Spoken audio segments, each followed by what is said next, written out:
All right, I've got another great book to talk to you about very briefly. And I sort of picked this book up to some degree on a whim yesterday at my own school library where I was taking my kids for our library day. We go every 3 weeks to the library. And this is a book that a former student of mine recently just raved about on social media. And so I wanted to check out kind of what the deal was about it. What's the hype? Why is it so fantastic? I made that student read a bunch of books when they were my student. And so I was happy to read a book that they recommended as well. The book that I'm talking about is this book, Kent State by Deborah Wiles. Now, it's not a very thick book. It's pretty thin. And it is a novel in verse, which of course means that it is a story told through poetry primarily. And it's the story of the Kent State shooting. Now, if you don't know anything about the Kent State shooting, this happened at Kent State in Ohio during the Vietnam War.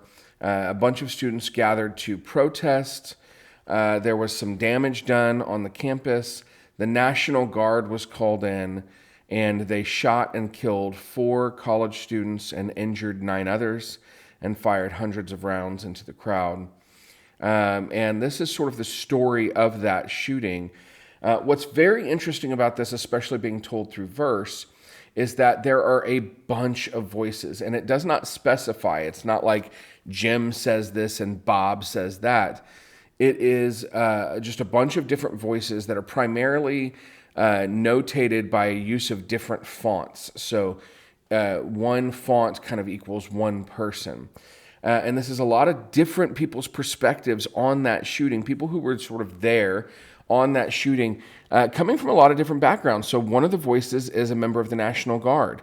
One of the voices is a person who lived in the town and owned a business and was concerned about their business being burned down.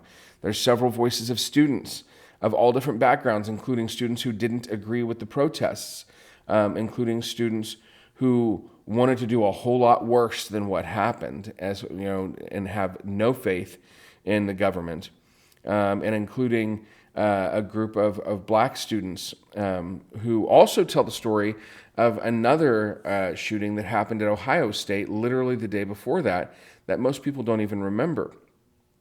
So overall, a very, very fascinating story, told very briefly. I think the whole book is 120 something pages, and it definitely serves its purpose, which is to try and get you to understand that pretty much every event needs to be looked at from multiple perspectives. Now, does that mean that somebody's actions were not wrong? No, certainly it was wrong to shoot and kill 4 students.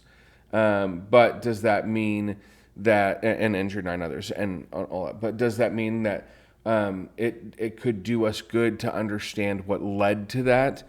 Yes. If we're going to make changes, if we're going to stop that kind of thing, we need to also pay attention to the things that lead us there.